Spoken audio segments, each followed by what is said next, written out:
No Thanks problem. for being here. All right, we'll start with Sophia's quick nine. Are you ready? Yeah, All let's right. do it. What is a snack you have to have when playing golf? Dried mango, Do you prefer Twitter or Instagram? Instagram. What was the last book you read? Uh, actually, out of the norm, but it was How Champions Think by Bob Rotella. Normally, I'm like a lot of I read like a lot of other books, but that one was more towards actually golf, which I don't do very much. Yeah, I was gonna say that's like a very Yes. in-depth, nerdy golf book Yeah, I right know, there. I know. It's not supposed to show who I am at all, but that was the last one. That's okay. What was the last podcast you listened to? Actually, it's a German podcast. It's two comedians, and I love listening to them, but no one Nice. would know it That's here. awesome. What is something that you don't think people realize about Lyme disease? That it's not visible. It's Mm, not, yeah, you can't see all the symptoms. yeah. It takes knowing someone to know how bad it really is, I Yeah. guess. Yeah. Did you sleep with the AIG Women's Open trophy? Yes. Yes. Yes. How many nights? Just the first night or? No, like a couple. But then I was like, all right, I'll put it on the nightstand. And then it was just like sitting there. And I just look at it. I know. I felt like sleeping with it too many nights. I was like, okay, now it's probably probably supposed to settle in now. You're supposed to get like a little bit real about it. I love it. It's fair. Who are some of your favorite players to play a practice round with? Well, obviously Anne Van Dam, because she's my best friend, so I tend to play most of my practice rounds with her. But I love playing with Emma Talley. Oh yeah. She's a hoot. Anyone that's funny and that makes me laugh, she's like probably number one on that list. And then a couple of the German girls, obviously, because I've known them forever. But I played with Lizette the other day, and I mean we were teammates in college, so Okay. I like to mix it up a little bit. But anyone who makes it fun and is not too serious about Yeah, it. I used to work for the American Junior Golf Association, so I met Ann Van Dam, the Junior Solheim Cup in Oh like yeah, probably though like 2013. yeah, that's when she played. Okay, yeah, Yeah. and she was Uh, hilarious, and I'm oh like, yeah, but I she's also am like, oh my gosh, she like gets taller by the day. it's kind of scary. Like I'll always play with her, and I never know whether it's like a confidence booster or not. But she's like, she gives off so many positive vibes and so much good energy that I'm like, it's okay to be outdriven by 50 yards on every hole. Like it's It's fine. fine, everything's It's fine. fine. I'm okay. Well, and then the last one, what is your favorite shot to play? Driver off the deck, probably. That's Oh, yeah, it's just my most like the one I get most excited about. Where I'm like, yeah. yay, I get to do it again. Yeah, and you're like taking people by surprise. Yeah. I like it. All right, so I saw that you were an accomplished tennis player and swimmer hmm before choosing hmm golf. Why did you land on golf?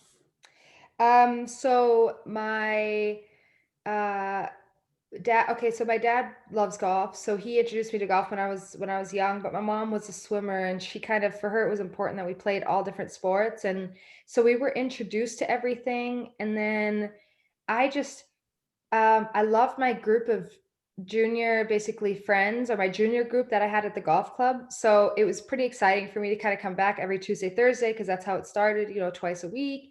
Then I came 3 times a week because they said, well, if you want more, then you can come, I think Wednesday also. And so I ended up doing that. And at the same time, though, I was still playing tennis every day and swimming, I think 6 to 8 at night.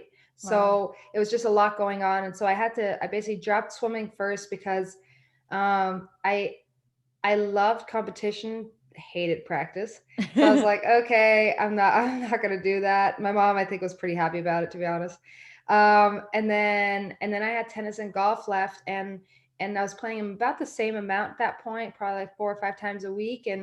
But then like tournaments would overlap, and I basically just went with what I felt like I had a better chance at doing Okay. well with. Yeah. So I just I loved the tournament play for golf. Tennis could get a little bit like catty amongst young Yeah. girls, and I think I hated that because I had two older brothers, and I'm like, why are they calling balls out that are so obviously in? Like, I can't do this Interesting. anymore. And so I think I was probably like level and ability wise about the same, but golf, I felt like there was more of a future, and I think I enjoyed that peaceful time by myself on the golf course a lot. Yeah. And then how did you land on going to college in the US? So my mom went Okay. to college in the States, yeah. So, Okay. and then she basically, she basically told us if you guys want to study and play your sport at the same time, you're probably going to have to do it in the States because in Germany you can't do that. And so my Hmm. brothers decided early on, they even came to high school in the States so that they had a better chance to get into college. And so I already knew when I was like 14, 15, I definitely wanted to go to college. And then we were all West Coast, like That my worked brothers, out yeah, mom went to Stanford and my brothers went to University of Arizona, both of them. And so I was looking kind of West Coast, and the whole time. Yeah. yeah, Nice. yeah, Nice. I saw, so you were a communications major? yes, Nice. yeah, And yeah, I noticed that you were part of the German TV broadcast team yes, and the yeah, at the Solheim Cup in 2015. yeah, Is that yeah, something you really enjoyed and like would consider doing more yeah, later? 100%. Yeah. I, I tell people about it. It was like it was very cool because it was kind of that whole week was so exciting for me. Like I woke up every morning and like I couldn't wait to get on the TV compound and like get things going. It was like 5 a.m. I'm like, I don't know if I'd like wake up that early and be that happy about anything else. And I Right. just had the best week and I really enjoyed it. But it's because I pretty much know I want to go into broadcast when I'm done playing. So it's definitely Wow. something that I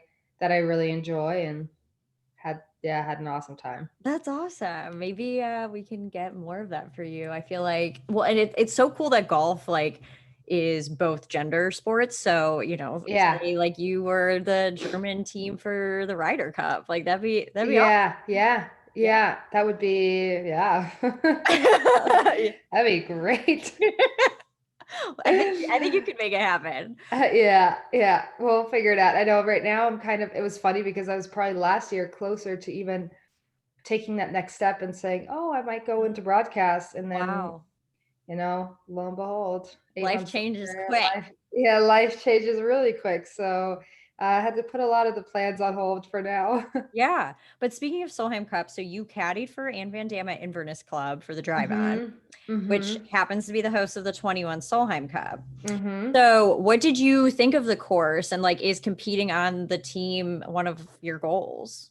Yeah, so I mean, I think that's honestly probably my number one goal for next year. I know that, Olympics are there too, and I obviously have always wanted to be part of the Olympics. So those two are kind of my biggest goals for next year. But Solheim Cup especially has kind of, since I played the Junior Solheim Cup in '09, it's just kind of been my dream. And Yeah. obviously then, walking around there with all the crowds and women's golf, I think those have to be close to the biggest crowds that you'll get in women's golf. And it's pretty. And then I watched Anne at last year's Solheim Cup, and I was like Right. glued to the TV because some of my best friends like Kara Masson and her and Carlota and like all these girls are playing, and just deep down you're kind of like bummed because you're like, wow, man, I really want to get on this team. So Right. obviously I made a big step towards that 2 months ago. But I know there's a lot of work to be done, but I want to play more than anything. And I think that course, I love the course. I think it was cool to caddy on it because it was a very strategy driven golf course. So with Anne hitting as far as she hits it, it was still like we still had to come up with a really good game plan to get around that golf course because she's at some point she hits it too far for Right. some of the tee shots. So it's very interesting to see how it sets up for a four ball and how differently you can play certain holes. And I think it's going to be an amazing venue next year. I'm so curious. So I'm a member there. Oh, are And you? yeah. Oh my God, So such a good I'm so course. excited to come back for Yeah. Solheim Cup. And it was interesting because you guys played, you played number 2 as a par 5, and that's typically a par 4. Mhm. So, Mhm. and I'm sure that would be a hole that Anne would probably drive Yes. right into those bunkers in the fairway. Yeah, so, like, the left ones so sh depending on the weather, because it was raining so hard, Mm, she didn't reach the one that's just straight ahead, yeah. so she could kinda bomb driver on the weekend, but on Friday, she got pretty close to the far middle right bunker, and so it's very interesting because it does get very narrow, for her. I think, a lot of girls could just bomb away because they don't get to the left bunkers, but when she does stripe it down the middle, she's left with, 7 An iron in easy there. shot, right. Yeah, super Yeah. easy shot. So, I think that was a really cool hole because, even though it was technically very easy, the shot into the green's not easy because the green is so undulated, and so, like, that first hop, you need to hit the right spot in the green to get a good first kick. Otherwise, you're usually everything funnels kind of to that left side or to the back left, and, so it's a really cool hole. I think it was great that they played as a par 5. Yeah, and how do you feel that it would suit your game if, like, a captain was listening? If a captain was listening, I think it would suit my game a lot because it has a tendency to leave longer irons into the greens, and I think that's one of my strengths. Okay. Anything between like a 7 iron and my three hybrid, so anything between there, I feel very comfortable with, and I tend to hit it pretty high, so I get a enough spin on the ball to stop a lot of my Mm. balls more easily, and I would consider myself a very good putter. So obviously that's always good around those Yeah, greens yes, or on and those and it greens. definitely helped you to your AIG Women's Open Yes, victory. for So, sure. yeah, I mean, it's been more than 2 months since that win. Yeah. Has, like, the feeling changed at all, and have you watched your final round? I was so curious. I did watch my final round. About 3 weeks later, I went to see my brother, visit my nieces in Tucson, and we watched it. So my brother was like, "Yeah, of course, I recorded everything." And Oh. I was like, "You know what? I think I want to rewatch it now because I haven't really seen anything. I only saw highlights." So I rewatched that round, and it was pretty crazy. It was obviously a great feeling being able to watch it and Yeah. knowing what the outcome's going to be, because when you're playing, Mm. the emotions that you carry inside, you can't even explain those because you're just so nervous and kind of on edge, but still trying to do your job. So it's like you're trying to basically suppress your nerves for 18 holes. So it's Ugh, like probably the most exhausting 4 hours of your life because you're just trying to get, you're on the first hole and you're like, oh my God, what would I give to just be on 18 right now? Like I see other girls like walking on 17 and 18. I'm like, oh, I just want to be you. Like, even though you embrace the moment and you're excited about it, it's very natural that the nerves that you have almost give you the feeling like, oh, I'd rather be done already. yeah.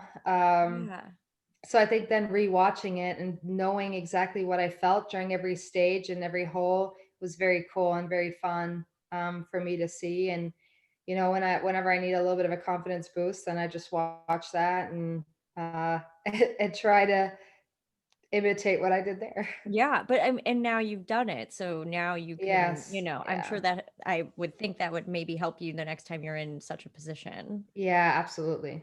It just in general it helps me just play tournaments now because I think I have a totally different mindset going into tournaments. Like even the last few, that I played, I've been playing pretty decent golf, not my best, but I think previously with the game that I might have had, for example, last week or the week before that in Georgia, I would have been my mindset would have prevented me from even maybe making the cut just Okay. because I think I had less like inner peace. Whereas now I play and I'm like, it's not my best game, but let's keep it together. Let's see what we can do. And then I'll end up playing a decent round with not my best stuff. And I think a lot of that is just my mental game right now and how comfortable I feel.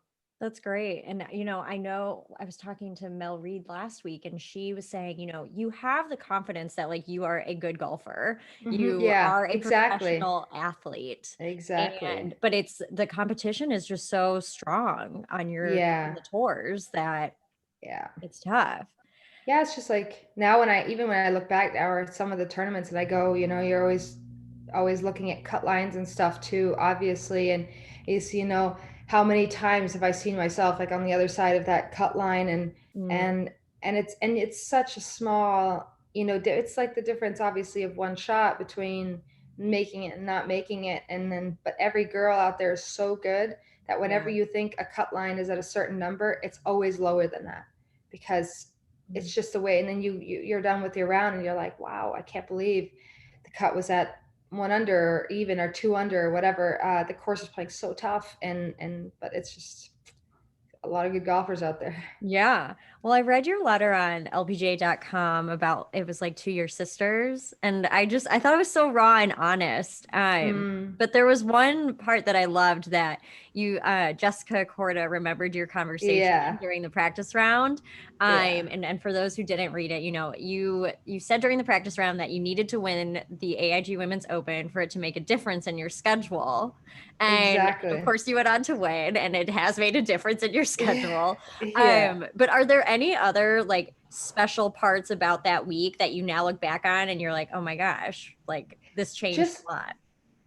just in general, I think the craziness of that, the thing with Jess was so vivid in my memory, because I remember us walking down 11 and specifically saying we were just walking off the tee, and we were talking about, what my schedule looks like, what I'm even going to be playing after this, and my status for the next year. And I said, you know what, like, honestly, this is just a bonus week for me. Like, unless I win, nothing's going to change for me. And then she just texts me like right after I win, and she goes, I can't believe we just had that conversation on Wednesday. And it was just crazy, because I think, you're looking, I look back on Wednesday for my practice round and I take a video. I say to Max, to my boyfriend, I'm like, oh, just take a video at the postage stamp hole. Everyone's been doing it. Like, I'll just do it too. And like all these little things that we did where we're just enjoying being there. It's almost like kind of like tourists that come to an amazing venue, and Yeah. we're, oh, let's just have a great time. So we had an awesome, Nelly and Jess, I think they joined me after about 4 holes on Wednesday, and we finished the practice round together, and we just had a really good time, and I'm just kind of like taking it all in. And Max is telling me about his when he played the British Am there, and how the course was the same or different or whatever. And I think all when we look back, he says too, he's like, I can't believe, we're just like trudging over the course on Wednesday, not knowing what's going to be happening Sunday evening. And I think it's a very surreal feeling, I think, Yeah. because we never, one practice round, we came in on Tuesday. I think our expectations, we're in the hotel room all of Tuesday waiting for our test results. And we're like, Yeah. you know what, one practice round and go. That's just how it's going to be. But I think the both of us know that links golf plays so differently from day to day that it really doesn't matter. Like, once you've seen the course once, you know where you have to hit it. It's just a matter of how you're going to hit it there because of all the wind and all the different conditions. So it Sure. was, yeah, crazy. Oh, well, speaking of Max, is he still your caddy? He is, yeah. He's going to be caddying until the end of the year, Okay. and then, as now, we're now in my off week, and we've been playing a lot. And his golf game though is, what he's technically trying to pursue, and he's been playing really, really well. And so I think he's going to start playing again next year. It's just that he didn't have anywhere to play this year because of Sure. COVID. So he's going to be on my bag until the end of the year, and then he's going to start doing his own thing. Good. And how has that been having like a teammate like on the golf course and off the golf course? It's been great, and it's honestly been easier for me, because I think normally I come off the golf course and all the things that went wrong, or when everything goes right, it's awesome. And we had, I talked to him, it's a normal conversation, we could talk about whatever, and I had a good time. But when I don't play well, he's the first person I reach out to, because he Mm, understands, and I say, oh, this was bad, and this was bad, and this wasn't working. And I think almost now that he's with me the whole time and he sees what's going on, it kind of relaxes everything after the round for me, because I don't have to explain to him mm, what's going on. And it helps more, because I'm like, you know what, I just want to go on the range. And he's like, yeah, let's just work on those 1, 2 things that weren't ideal. But I don't have to explain to him why I didn't, like, why things weren't going the way they should or whatever. And so I think that it's just been kind of also been nice on our relationship, because when the golf round is over and when we leave the golf course, we leave the golf course. Like, we don't talk about it anymore. And whereas previously, then I would be, after the golf round is when I call him, and then I kind of relive my round a little bit Yeah. instead of just completely being done with it. And so that's kind of been very nice, I Yeah, think. that's such a different experience, for people like us who go into an office Mhm. and then like we come home and we're like, honey, I'm home. And Yeah. you're like rehashing your day. And I'm like, I don't want to rehash this argument I had at the Yeah. office. Exactly, exactly. It's like you kind of just want to be done. You want to have dinner and watch something or do whatever, just kind of relax and not have to. And but I'm the one who initiates it. Like, Mm, and I hate that, because it kind of um you know takes away from my, relaxation the rest of the day, sure. because I'm the one who brings it up again, and I go, oh, and then this happened and this happened, and he goes, yeah, it is what it is. That's golf. Like, it's one of thousands of rounds you're going to be playing. So, like, it's fine. You Yeah, go out tomorrow and you play better. Like, right. it's fine. And I think that's been just a lot better now. Yeah. Good, good. You kind of mentioned that you do have like a lot of friends who play the game and on tours with you. How does the camaraderie kind of just like help you live through this lifestyle, but then also maybe fuel competition? Like, how does it kind of do both?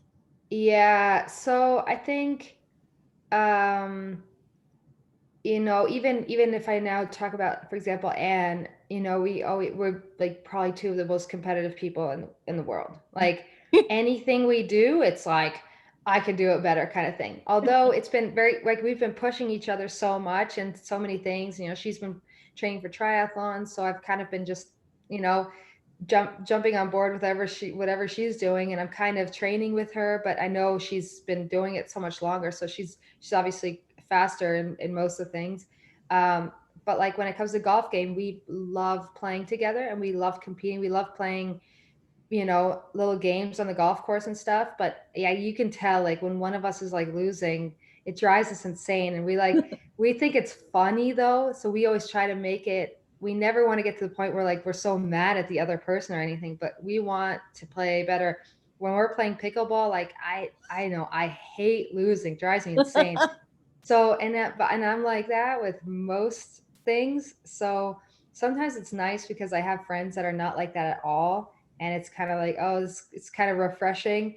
But every now and then I just love the competition. So, um, it's always, to me, though, my friends and my friendships are always separate from, what happens on the golf course or the kind of person I am on the golf course. I mean, I'm pretty relaxed and nice person on the golf course, but inside, like, I can get pretty intense just because I obviously want to win. So, Yeah. um, I like to keep the two separate, but it's fun. Like, you have to find people that kind of give you energy, but at the same time, uh, you know, you you can be you around them. I Yeah, think. I love Yeah. that. Yeah. Yeah. What would you say? So, what is next for you in the next few months? So we have four more events, including the US Open and semifinals, hopefully. And so I'm heading out to Florida next week, and gonna be there for a couple weeks playing the Pelican. And so just kind of finishing out the season.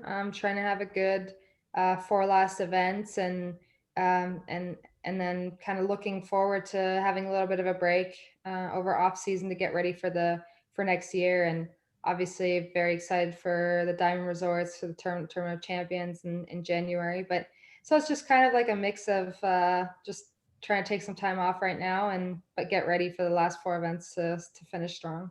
Yeah, love it. Okay, so the last question I ask everybody who comes on is, what advice do you have for women who want to try to pick up the game? I think the advice that I have would be just to be patient with it.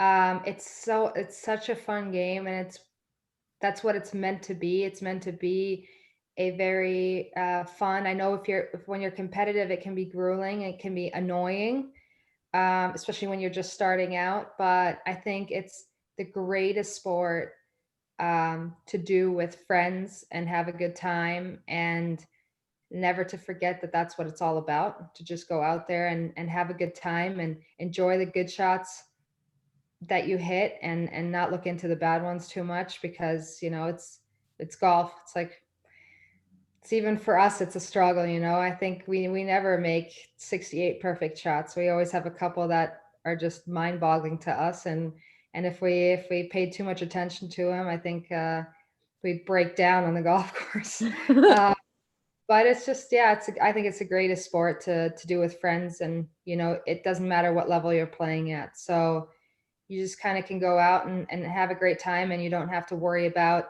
being at a certain level or performing at a certain level, because that's not what it's about. It's about having a good time, and trying to get better, though, and finding that competitive spirit, maybe. Yeah, love it. Oh, well, thank you so much for your time. I will be at the Women's Open, so I will Ooh, I will yeah. keep an eye out for you. Awesome, awesome. I'm gonna take a picture of us, because perfect. Because I'm actually taking over the LPGA Instagram I today. saw. Yeah, so Yeah, hopefully people yeah. follow along. And Yes. what's your Instagram in case people want to follow you? My Instagram is Sophia C. Popov. Okay, So perfect. all one. Yeah, Cool. awesome. Nice. Cool. Thank you so Yeah. much for your Yeah, time. yeah, thank you. I